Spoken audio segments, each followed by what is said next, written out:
Okay. I just wanted to say hello to everyone and welcome for making it. I know that all of these sessions always take a little bit of time out of your day, and I appreciate your attendance. And if you're listening in on the recording, I appreciate that as well. I kind of wanted to kind of go through a little bit about the agenda to kind of discuss what we're going to be going through. We're going to be starting with a model that I've developed called the Understand, Build, Launch, which is related to how successful organizations implement change and how it relates to project management. I will also be discussing another model, which is the cultural pyramid, which will discuss culture and how the different factors relate to it and how culture kind of coincides and relates with project management. Then I'm going to go back and review the model. I am going to be interested if anyone has any feedback, comments, or questions throughout the presentation, but I kind of put that section in there so that way if you had any questions about the model that you kind of churned through your head, you can ask at that time. And then I'm going to discuss the flower of change, which is another concept regarding change to help people apply change in project management settings. And then we're going to go through measuring change, which is another model in order to kind of determine how successful change has been in an organization. Many times people don't necessarily understand what change has happened, because if you've been part of the change and it's incrementally been happening over a period of time, you don't realize the actual distance of the change that has occurred. And then after that, I'm going to go through a simulation that I've done in other scenarios and other presentations where I've actually used the model and applied it to groups, as large as a few hundred project managers in order to kind of give them a feeling of how the model works and see how things change and how really culture is an important aspect of project management regardless of the actual project or the content. And then I'm going to go through a little bit about the review and talk about what I've seen happen, how it's happened, and some of the feedback that I've gotten during those presentations. And then I'm going to end with a question and answer session, which is going to kind of go through, again, if there's any other burning questions about any of the material that I presented. So I will now move on, but that is what we're going to be going through. Okay. Kind of before we jump into the model, I kind of wanted to talk about exactly what culture is defined as and kind of give you also my personal definition when it comes to culture, and then discuss a little bit about some of the myths that people have about culture, because I feel that it's important to understand why is this relevant to project management. To start, the normal or kind of the organizational management standard definition of culture is a pattern of shared basic assumptions that a group learned as it solved its problem of external adaptation in internal integration that has worked well enough to be considered valid and therefore to be taught to new members as the correct way to perceive, think, and feel in relation to those problems. So in that standard definition, one of the elements that often people don't necessarily associate with change, but is important to change, is that element of worked well enough to be considered valid. And I feel that that kind of relates back to training, meaning if it's part of the training and it worked and it's valid, it's relevant and it works.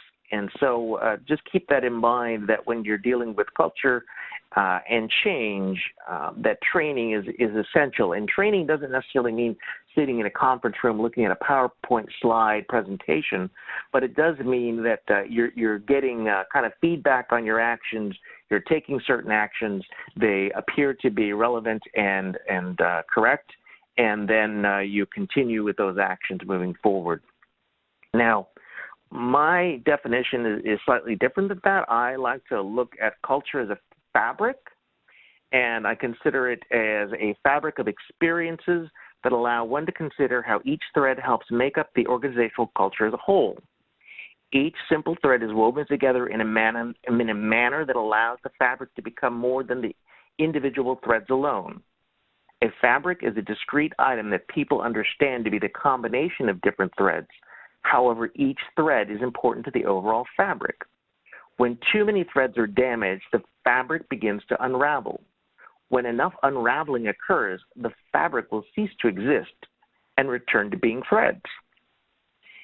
if one were to view each thread as a simple binary thought, one could see how these binary thoughts can be brought together to create a culture. Culture exists as simple concepts brought together and held by the group. So I am taking a little bit different view where I'm saying, well, all of these elements are interrelated and connected in some way, and that they are creating a fabric, and that each of the threads represents kind of a common value or a binary thought where people agree or disagree with something, and those are woven together to create a culture. And so this becomes important in project management because, again, in a project, you're trying to achieve a certain goal with a certain team in a certain time. And if you're able to get a culture that supports all those elements, then you're going to be far more successful. And the better that you're able to create that culture and to create those binary agreements within the team, the more that people are going to move towards the goal, move towards the commonalities that they have. And it's interesting to see, and we'll talk about that a little bit later, that oftentimes the commonalities are kind of what brings us together. And one has to also understand that just because things or people don't have the exact 100% the same things in common, there needs to be a level of trust and respect where people are willing to accept perhaps different views as long as they are supportive of the common goals. So to that end, I kind of want to talk now, jumping into a little bit about the model because I feel that it's important. At the high level, the 3 steps are really understand, build, launch. And once again, and this is how you're taking culture and implementing it into a project management situation. So the first element is always going to be understanding, meaning when the organization starts, or if you're taking over a project that is having trouble, the first step is always to take a step back and really understand what the culture is, what the training has been, what the organization believes or does not believe. And some of those can be ground down into something very basic. And a common thread that you find, for example, when you're coming into a troubled project, is that there will be typically an understanding by all members that the project isn't going to be successful. And for whatever reason they've come to that conclusion, as a project manager moving into that, you need to understand where they're coming from and why the reasons perhaps this is the conclusion they've come to. Now, it doesn't always mean they're right. It doesn't always mean that it's true. But many times, trouble projects, the first thing that needs to be done is to understand what they believe, and in many cases to dispel that belief, because if everyone believes the project's not going to be successful, it's not going to become successful because no one's going to try hard enough.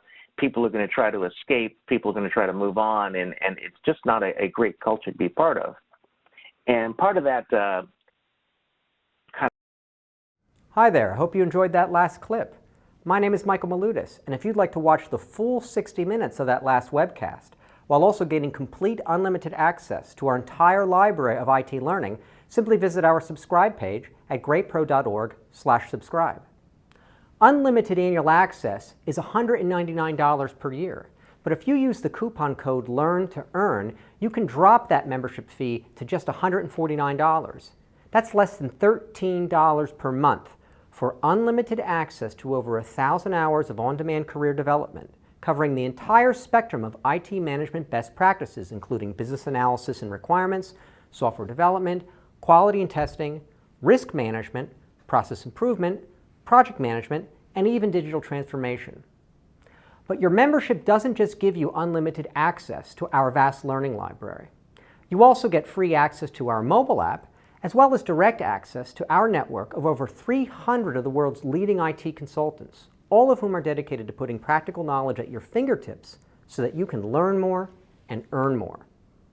I hope you will join me in becoming a member of the Great IT Professional and advancing your career with us. And if you're on YouTube, don't forget to hit that subscribe button above so that you get notified whenever we publish new free webcasts each week of the year. Thank you for your time and best wishes for your continued success.